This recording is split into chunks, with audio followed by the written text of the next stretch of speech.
Nei vėjai pučia, nei sodai ūžia, tik baltas žagarėlės kalnus blizguoja, tik baltas žagarėlės kalnus blizguoja. Šiandien aš juos išmokysiu, kaip reikia uždominuoti gyvenimą. Nes alfa vyras yra toksai vyras, kuris eina kiaurą. Hešta, nepasikėlė savo vietoj nemandras, neįžeidus, nes toks šitas žanras. Ar žinot jo vardą? Jo vardas Andrius Tapinas. Visada teisus tik tais vienas, ant putos puliojančios valstybės gangrenas, Demasko šmikius nuo Vilniaus lig Prienų Tapinas. Jo bijo visi, kas ne jo pusėje, bijo Landsbergis, bijo Rusija, bijo drambliai ir bijo musės Tapinas. Radininkas visko, kas turi prašę, kas nežino Tapino Tapiną, nežino Radži, kam švesti joninės šveskim antros metinės, kiekvienas normalus lietuvis tik su juo tapatinas. Tapinas, alfa patinas, prezidentų būti pratinas. Tapinas, alfa patinas, ištaisys klaidas gramatinės. Tapinas, alfa patinas, valdančiųjų reitingams kabinės.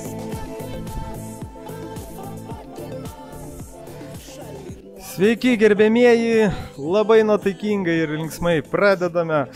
Ačiū labai Stanui ir Zvonkui už nuostabią dainą. Labai tikrai, jinai jau tada sužavėjo, jau kiek čia 2,5 metų praėjo, tikrai ačiū, jūs tarsi žinodami padarėte intro šiai laidai.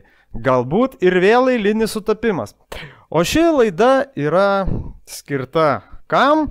Būtent mūsų mylimam ir gerbiamam, žinomam medikų guru Andriui Tapinui.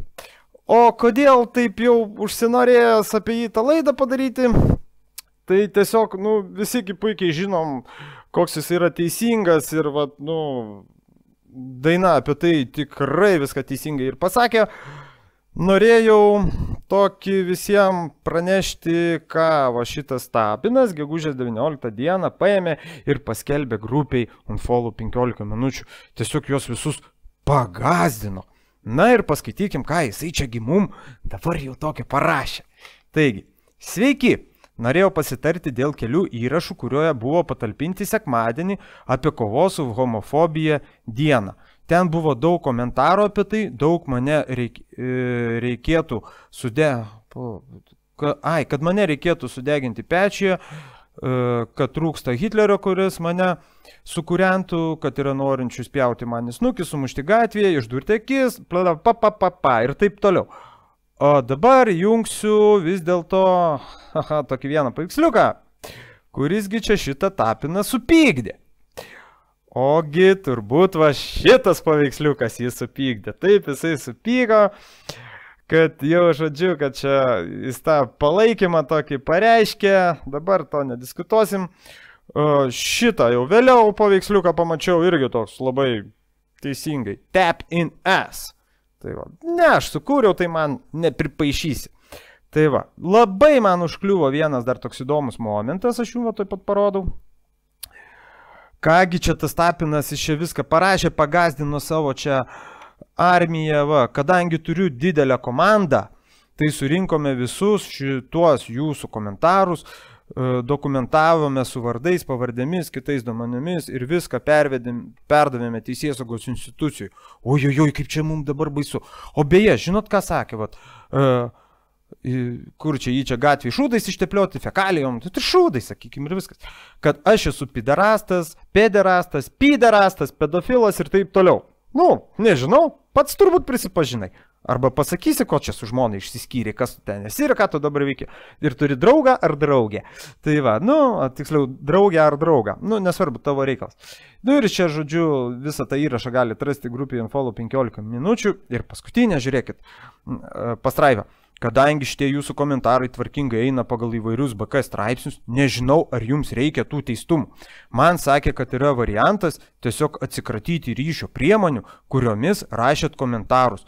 telefonų, kompiuterių. Ir tada nelabai ką galės pareigūnai padaryti, pasitarkim. Nu tai vat aš tau dabar ir galiu patarti. Pats, kaip sakant, jau turiu teistumą ne vieną, tai vat galiu papasakot, kas vat tau kokie teistumai pagal tai, ką tu pasiūly. Na ir pradėkim nuo pradžių. Yra baudžiamajam kodekse toks 237 straipsnis. Nusikaltimo ar jo nusikaltimą padariusio asmens slėpimas. Ir yra pirmas straipsnis, tiksliau, pirmas punktas. Tas, kas iš anksto nepažadėjęs, paslėpė, sunaikino ar sugadino kito asmens padaryto sunkaus ar labai sunkaus nusikaltimo pėdsakus, įrankius ar priemonės, nusikalstamų būdų įgytus daiktus ar kitus slepiamų nusikaltimų susijusius dalykus, turinčius įrodomosios reikšmės, pabrėžiu, turinčius įrodomosios reikšmės arba slėpė nusikaltimą padariusi asmenį. Tai reiškia, kad Tapinas va šitai savo paraginimu, jisai pilnai atitinka va šito baudžiamojo straipsnio reikalavimus. Dabar paaiškinsiu, kodėl čia nėra bausmės. Todėl, kad šitas straipsnis visada eina sykiu kartu su kitais straipsniais, nes tai yra toks, kaip ir teisininkai geriau pasakytų, jisai yra pridėtinis straipsnis prie visų kitų. Ir yra kiti, o aš norėčiau paskaityti, pavyzdžiui, 187 straipsnį yra turto sunaikinimas ar sugadinimas, nes Tapinas kaip pasakė, kad yra variantas tiesiog atsikratyti ryšio priemonių, kuriomis rašėt komentarus, telefonų, kompiuterių. Tai reiškia, Tapinas puikiai atitinka, kad jisai siūlo sunaikinti turtą. Tai dabar jeigu kažkoks paauglys nusprendė sudaužyti kompiuterį, kuris yra tėvų, arba telefoną, dažniausiai dabar telefonai vis tiek yra kitų gaunami iš lizingo bendrovių, iš telefono kompanijų, tai gaunasi taip, kad tas turtas, tas telefonas, kol nėra lizingas išmokėtas, jis priklauso lizingo bendroviai arba telekomunikacijų bendroviai, kas tą telefoną davė. Tai reiškia, tas, kas sunaikins telefoną ar kompiuterį, kurį paėmė išsimokėtinį, jisai sunaikins svetimą turtą. Na ir va, paskaitom šitą straipsnį. Tas, kas sunaikino ar sugadino svetimą turtą, baudžiamas viešaisiais darbais arba bauda, arba laisvės apribojimu, arba laisvės atėmimu iki 2 metų.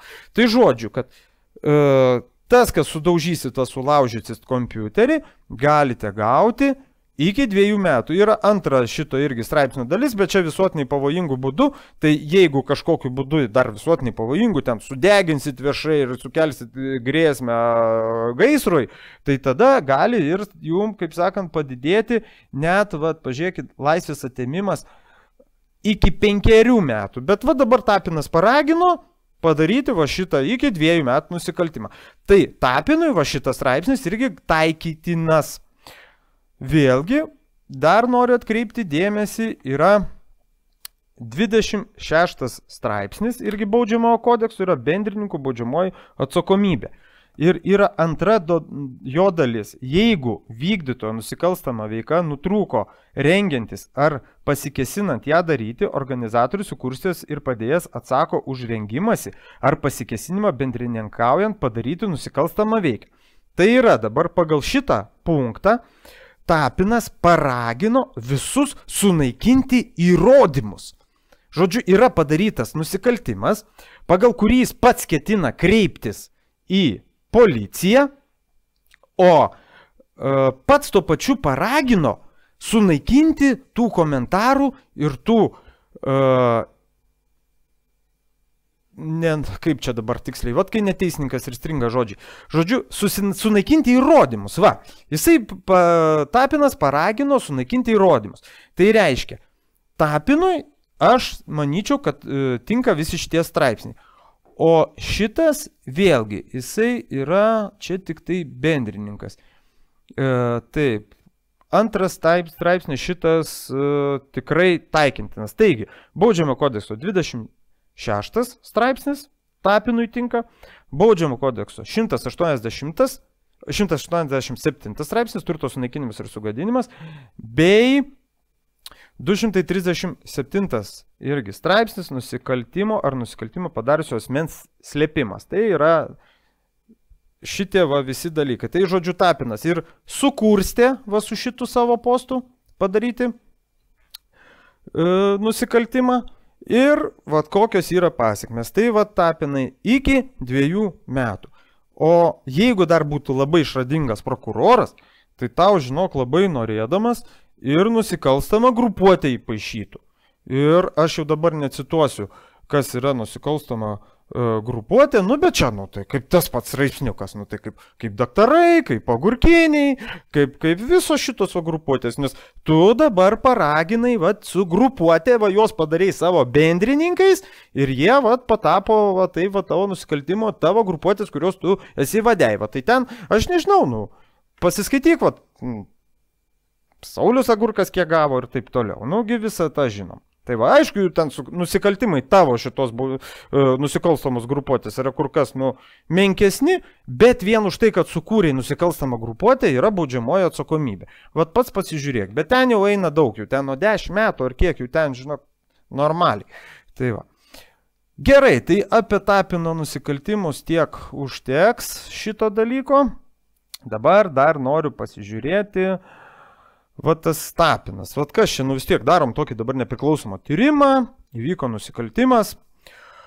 Andrius Tapinas, va čia jo tratata, ir aš dabar pažiūriu. Pradėjo dirbti Laisvės TV nuo 16 metų rugsėjo 6 dienos. Nu gerai.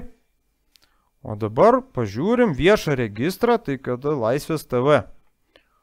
Va tokie yra. Laisvės TV viešai darbuotojai. Pažiūrėkit, pirmas darbuotojas yra įdarbintas 10 mėnesio 8 dieną. Tai kaip čia dabar suprast? Reiškia, tu pradėjai rugsėjo 6 dieną dirbti, o įsidarbinai tik tai po mėnesio? Tai ką tu mėnesį nelegaliai dirbai, reiškia? Nu tai tada ir vėl galiu baudžiamąjį kodeksą paskaityti. Aš tai jau patirties turiu čia. Pradėkim nuo to. 300 straipsnis. Dokumentas suklastojimas ar disponavimas suklastotų dokumentų. Nes čia reiškia vyko dokumentų klastojimas. Nes jūs, reiškia, tai dirbai ar nedirbai, tai kaip ten dirbo kažkas. Jeigu tik tai vienas darbuotojas įsidarbino po mėnesio, nei pats Andrius Tapinas tą pasakė. Tai jis gal nedirbo, tai tada išsitrink įrašą Facebook'e. Neklaidink žmonių. 300 straipsnis. Nu ir kaip čia dabar? Skaitom. Nu, kad ir paprasčiausia. Visada, supraskit baudžiamąjį kodeksą teisingai, straipsniai eina pagal tos jų dalys, eina pagal sunkumą. 1, 2, 3 ir taip tralelelelelele. Tai va. Nu ir va, pavyzdžiui, pirma dalis. Tas, kas pagamino netikrą dokumentą, suklastojo tikrą dokumentą, arba žinomai netikrą ar žinomai suklastotą tikrą dokumentą, laikė, gabeno, siuntė, panaudojo ar realizavo. Tai va. Baudžiamas bauda arba areštų, laisvės atėmimų iki 3 metų. Čia jau, nu gali dar suktis liktinai, dar realu suktis. Dar vienas momentas, čia tų kitų neskaitysiu. 4 dalis, už šiame straipsnėje numatytas veikas atsako ir juridinis asmuo. Tai reiškia, va šitą įmonę, va šitą VŠI Laisvės TV, jinai irgi gali būti kaip juridinis asmuo patrauktas baudžiamojon atsakomybę. Tai tada kartu su tavim žygiuoja ir vadovas, apie kurį informacijos nėra. Nėra gal vadovo. Neskelbia. Dar pasižiūrėsim tokį dar vieną dalyką. Juridinio asmens istorija. Kada čia įsteigta šitai Laisvės TV? Įsteigta tai dar gerokai anksčiau. Na, bet gal jis įsteigė anksčiau, niekas prieš tai nedirbo. 10.4. Palaukit. Tai čia iš vis tada nesueina galai. 16.24, o jisai pradėjo rugsėjo. Tai kaip tu pradėjai dirbti ten, ko dar nėra? Tai dar nebuvo. Tu pradėjai 16 metų rugsėjo 6 dieną dirbti, o spalio 4 jūs tik įregistravot įmonę. Tai kas čia per jūs per cirkas? Tapinai, ką jūs čia kokiam čia aferom užsiminėt? Tai. Nu, nepagavo prokuroras, aš pagausiu, kaip sakant. Tu čia dabar, žinai, aferistą bandai apgauti. Bandai vagį apvokt. Komediantas. Nu va, apalaidus buhalterijos tvarkymas ir čia, žinok, yra taip. Tai čia kadangi jo dar aplaidžiai buhalteriją tvarkėt, aš manau. Nes, palauk, tuoj pasakysiu, čia galim pripaišyti ar ne tau? Kaip čia tau atitinki reikalavimus?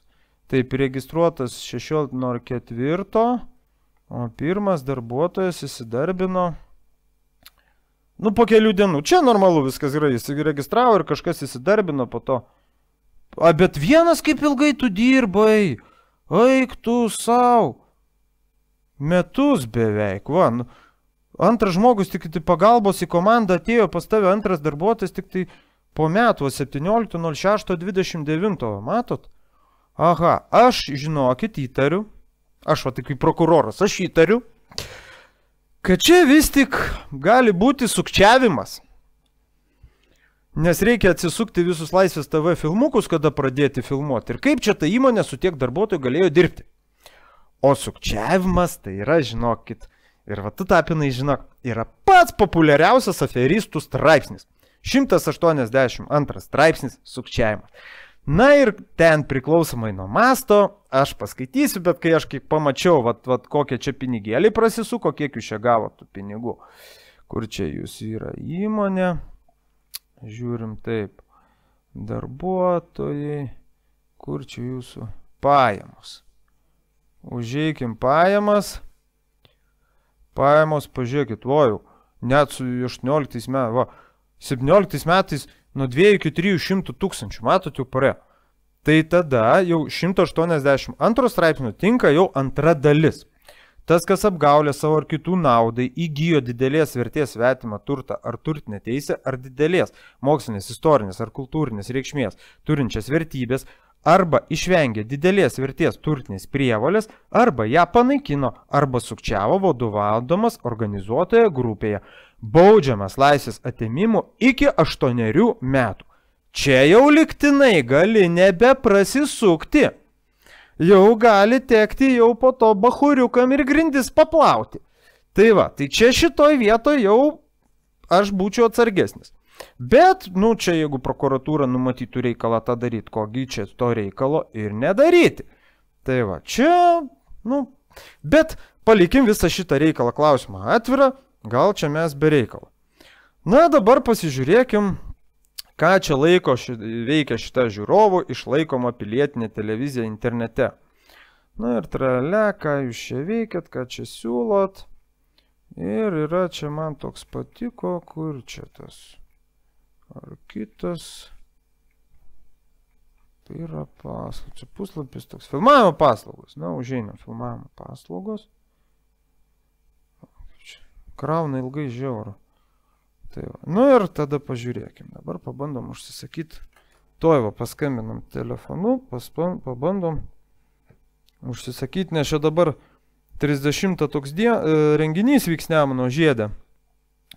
Vat reikia pasižiūrėti, kiek va kainuotų, jeigu jį pafilmuotumėt. Tai va, 640 15507. Nu, bandom skambinti. Sujungimas negalimas. Prašome patikrinti numerį. Nu, palaukit. Dar žiūrėjau. Ai, 5 per daug paspaudžiu. 8640 15507. Aha, skambinu. Iš savo numerį skambinu, įdomu, žino ar ne mano numerį. Ne, žino, nei aš kam įdomu šitas celofanas, nei ką. Nu.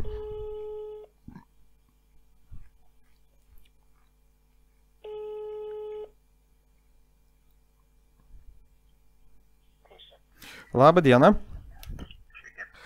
Norėjau paklausti dėl filmavimo, reikalinga tokia paslauga. 30 dieną Nemuno žiede čia vyks tokios ten varžybos renginys. Ir kokios galimybės ir kiek kainuotų vat, pafilmuoti. Įdomu būtų ir ten, ir kaip komandą vieną pafilmuoti, ir kaip visą renginį. Čia vat, keletą variantų tokių vat, svarstam. Su organizatoriu aš šiandien kalbėjau, Darius toks yra. Reis 333 vadinas ten. tiesioginė transliacija ar per video? Nu tai jūs dabar pasakykit, kokios jūsų galimybės, nes mato, čia tas autosportas iš esmės čia dėl to viruso nesąmoningo čia tokį gavo, kaip sakant, sezonas sugadintas įvyko visiškai, kad čia dabar mes patys nenusprendė, tai vat, kokios ir jūsų galimybės ten kainos ir kiek to personalo turit, kiek gali va, tą paslaugą mums padaryti? Tai mes turim iš viso 8 kamerų kompiuterį. Operatorių komanda irgi yra, jeigu viską sukoncentruoti, tai darom tai labai kokybiškai ir tiek kainuotų turbūt 3,000. Supratau. O dabar žiūrėkit dar tos klausimas dėl personalo 8 kameros, ar jūs su žmonėms statytumėt ar stacionarias pastatytumėt? Vietomis, manau, galima būtų apsiriboti su stacionarėmis, jeigu didesnį plotą asfaltuojam, toks kaip bendrinį vaizdą, o kitas, aišku, su personalu. Supratau. Tai va, o dabar ten KTS-ą turit ar ten kažkaip turit viską, ne? Jo, viską turim. Iš tikrųjų, detaliai, kad įvertinti, tai aš norėčiau paimti mūsų transliacijų filmavimo režisierių, o patogiausiai įvertinti būtų, jeigu jūs tiesiog elektroniniu paštu parašyti. Tai čia, aš matot, pirminis paklausimas, man svarbu, kokio dydžio ten jūsų komanda ir kokie jūsų yra realūs pajėgumai.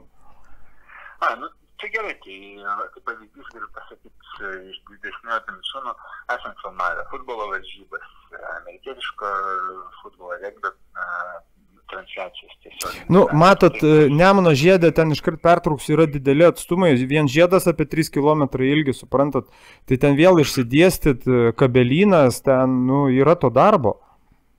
Nu, suprantu, tai nesiimu vertinti iš savo pusės. Supratau, bet personalo turėtumėt garantuotai, kad... Taip, mes komandą turim, jeigu... Kiek ten, atsiprašysiu, tai pertrauksiu, kiek ten pas jūs komandai, tų žmonių? 5 pastovus ir eilė freelancerių, tai komplektą galim sudaryti. Supratau. Gerai, žiūrėkit, aš tada informuosiu varžybų organizatorių to Race 333, kad ten vyksta tas renginys ir tada, pasitarsim tada aš kiek ten pinigų išgirdau, man svarbu, kad jūs žodžiu turit resursų, kiek ten 5 pastovus ir ten freelancerių, jeigu reikės prisisamdysite, teisingai? Taip.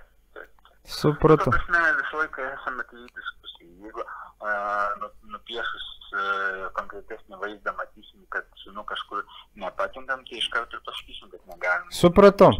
Gerai, aš jums dar nepažadu perskambinti, bet perduosiu bičiuliai, jeigu jisai susidomės, aš jūs informuosiu tada. O gal ir tiesiogiai pasiskambins. Gerai. Ačiū. O tiesa dar palaukit, čia Laisvės TV, to sąskaita nuo ko čia, ar čia su Laisvės TV, kaip čia yra? Su Laisvės TV, VŠI Laisvės TV. VŠI Laisvės TV. Gerai, ačiū, viskas, viso gero, iki. Gerai. Iki. Na, brangieji, matėt, VŠI Laisvės TV atstovas pats pasakė, kad jie turi 5 darbuotojus, tačiau aš matau, kad nuo 19 metų, 11 mėnesio įmonėje dirba tik tai 3 darbuotojai. Tai čia jau dabar, manau, tikrai turėtų susidomėti teisėsauga šitų reikalų. O dabar aš pabūsiu, toks pilietis, koks yra Tapinas ir tam komentare grasino, kad čia visiems praneš, taip ir taip, aš dabar tuoj pat pranešiu mokesčių inspekcijai. Palaukit, žiūriu, taip, ten, aš žinau, taip žiūriu, mokesčių inspekcija, čia dabar sakys, kad aš čia irgi, kad čia toks paskundžiau Tapiną, žinokit, kaip sakant, kaip man dabar gali apkaltinti, kad aš čia padariau vieną ar kitą, kad ar čia pridaviau. Tapinas vaidina pilietišką, aš noriu būti toks kaip jis, aš noriu būti, Celofanas nori būti elitinių laidų vedėjų, aš turiu svajonę, kaip tam filme. Na ir skambina, matot, 1882, palaukit, na ir skambinam, 1882. Taip, skambinam, toj, čia. Taip. Labadiena. Labadiena. Skambinote į valstybinės mokesčių inspekcijos informacijos centrą. Oi, čia robotas. Rinkite norimą temą. Aha, rinkos. Gyventojų pajamų deklaravimas, spauskite vienetą. Ne. Mokesčių išdėstymas arba atidėjimas, spauskite dvejetą. Irgi ne. Gyventojams, įskaitant vykdančius veiklą, spauskite trejetą. Ne, aš noriu pranešti. Spauskite ketvertą. Tai ketvirtą. Pasitikėjimo pranešimai, O! spauskite septynetą. O, gerai. Konsultacija на русском языке, наш Ne, не надо. Consultation. Jeigu norite palikti pranešimą autoatsakiklyje apie mokestinius pažeidimus, spauskite 0. Jeigu pageidaujate kalbėti su konsultantu, spauskite groteles. Davai, grotelės, nu. Norėdami užtikrinti teikiamų paslaugų kokybę ir duomenų apsaugą, jūsų pokalbį su konsultantu įrašysite. Gerai, mes irgi įrašinėjom. Taip, taip. Gerai, Šiuo sutinku. metu visi konsultantai užimti. Prašome palaukti. Palauksim.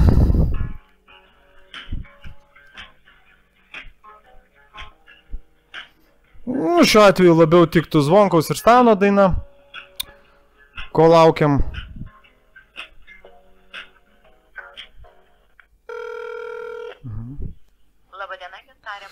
Labą dieną, Gintarė. Noriu tokį skubų pranešimą, žinokit, apie nusikaltimą pranešti. Dabar, ar jūs galite pasižymėti, ar čia pokalbis įrašomas? Yra tokia, jūs girdit mane? Taip. Yra tokia viešoji įstaiga Laisvės TV.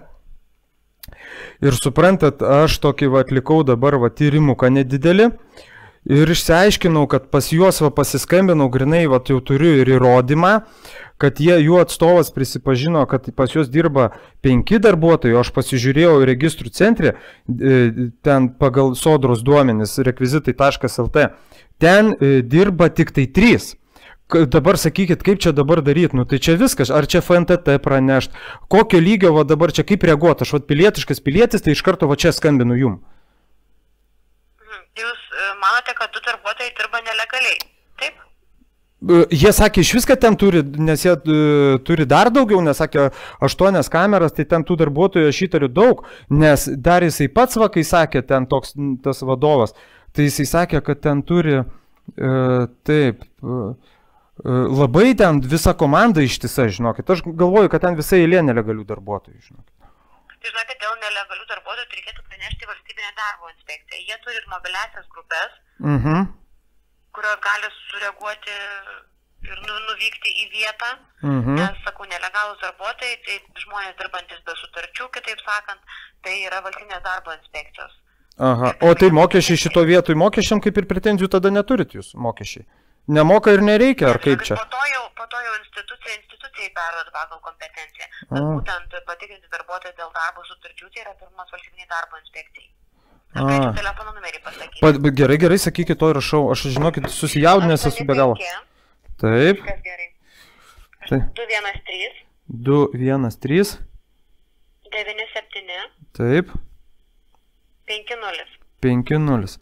Gerai, 85 213 97 50.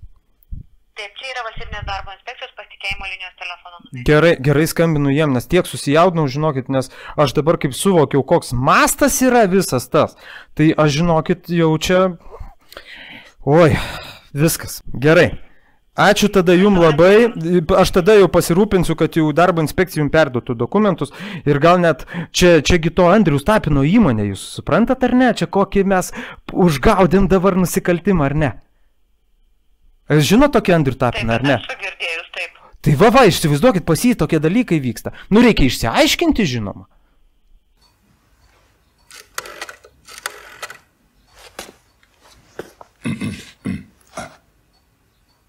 Алло, считай своим долгом сообщить, что наш председатель жилтоварищества, номер 3302 БИС по Садовой, Никодор Иванович Бабасой, спекулирует валютой.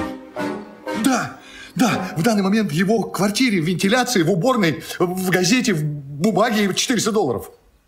Да, кто говорит? Говорит жилец означенного дома. Тимофей Квасцов. Но я вас заклинаю, держать мое имя в тайне, опасаясь мести вышеизложенного председателя. Ar pritarėt? Be abejo. Tai va. Gerai, ačiū, geros dienos. Tada viso gero. Iki. Na va, gerai, skambinam tada dabar į darbo inspekciją. Numerį pasakė 8 5 2 1 3 9 7 5 0. Nu, dabar skambinam čia. Nu, jeigu kokią muzikėlę, aš vėl irgi palingosiu.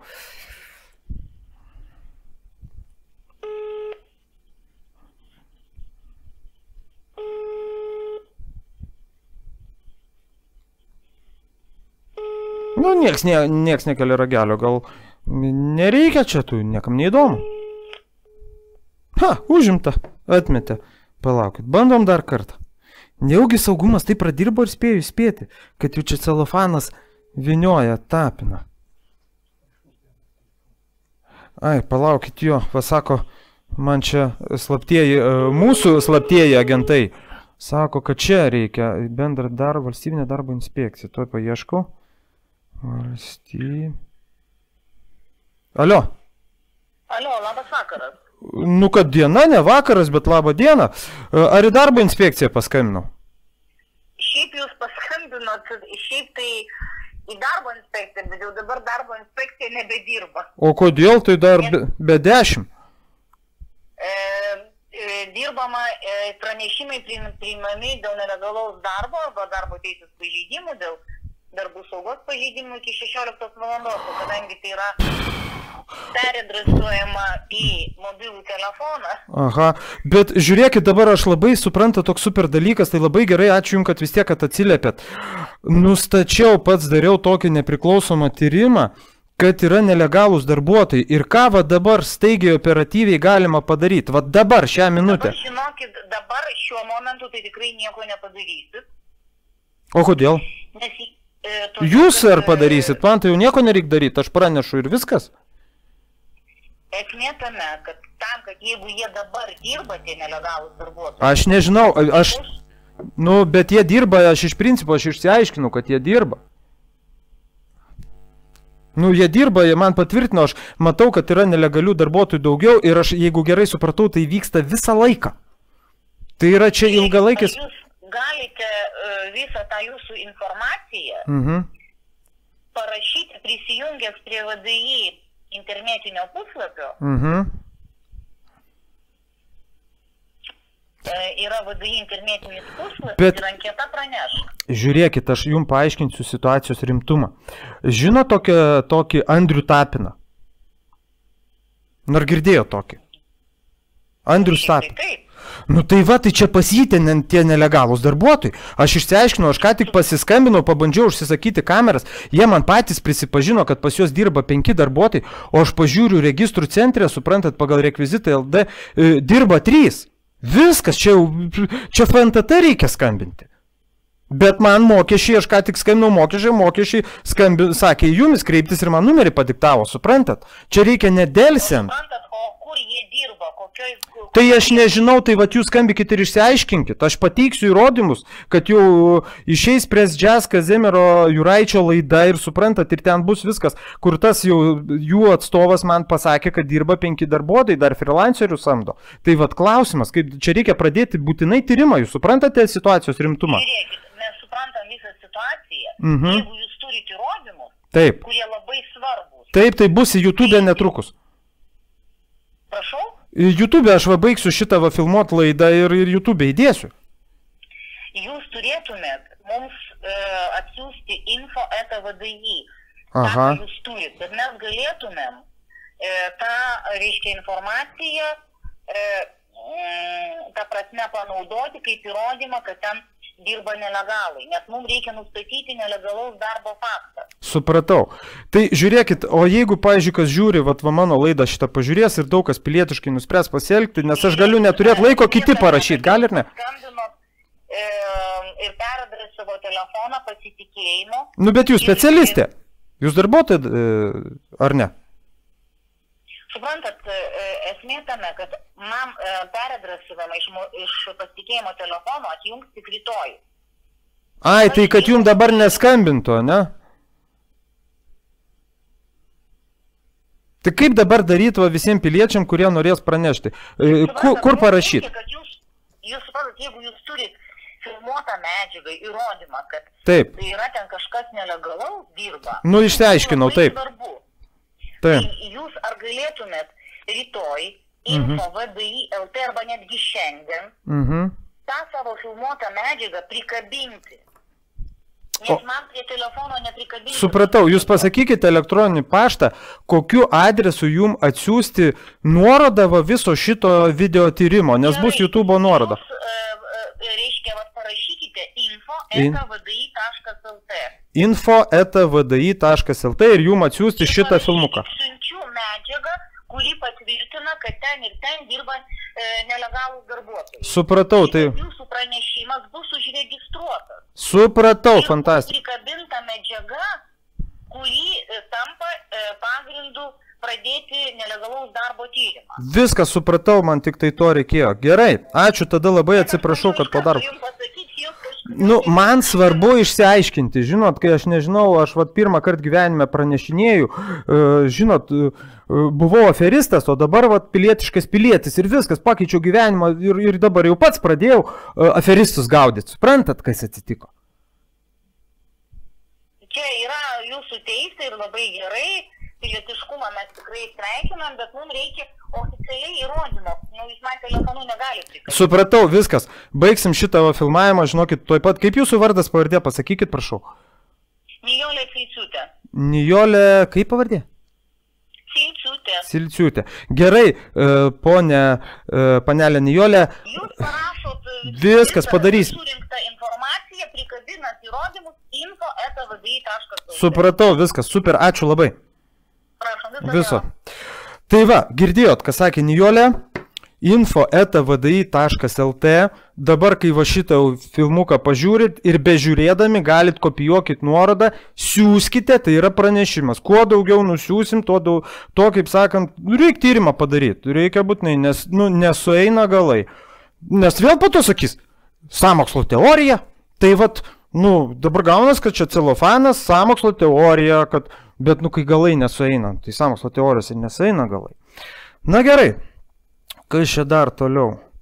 Ką aš čia pasiruošiau, žiūriu, čia taip ta laida išsiplėtė. Kiek čia mes, taip, laikykitės medikai. Kiek čia mes jau... virš pusvalandžio, tai žiūrėkit, tada taip. Reikia šitą laidą skelt ir tada padarysim antrą dalį. O aš tik tai trumpai paanonsuosiu, ką aš tai antrai daliai pasiruošiau. Pasiruošiau tik tai, kad mes kitą tada laidą šnekėsim apie laikykitės medikai programą. Yra tokia Yukon Advanced Optics Worldwide, skaitmeninių ir termovizinių naktinių ir dieninio matymo optinių prietaisų gamintojas, apie juos biškį pašnekėsim. Tada pašnekėsim apie šitą knygą. Žiūrėkit, Tapinas čia su Grybauskaite, Grotos, Užkrato pavojus, kas čia vyko. Šitą dar. Tada paanalizuosim, kaip čia Lietuva skyrė 100 000. Žodžiu, kaip ten Tapinui sekasi su visom tom paramom ir pažiūrėsim, kuris tas priemonės pirko, nes jau viena įmonė, tokia irgi 15 min tyrimų žurnalistas, gerai, kad ne Vilius, nes tas tai ten konkretus. Padarė. Ir žodžiu, tai laukite antros tada dalies.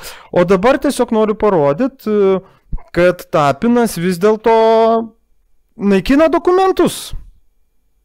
Gero žiūrėjimo. Labai svarbus mums visiems įvykis. Čia per pilną padaryti. Viso gero. Visi esate jau gavę štai šią kortelę ir aš kviečiu visus pasielgti su ją taip, kaip pridera tikram patriotui, žemės vardu aš jūs kviečiu paimti štai šią kortelę, iškasti duobę, įdėti žemės vardu, įdėti ją į tą duobę, užkasti, taip, užkasti kortelę žemės vardu, viskas dėl lietuviškos žemės ir palaistyti, palaistyti. Čia.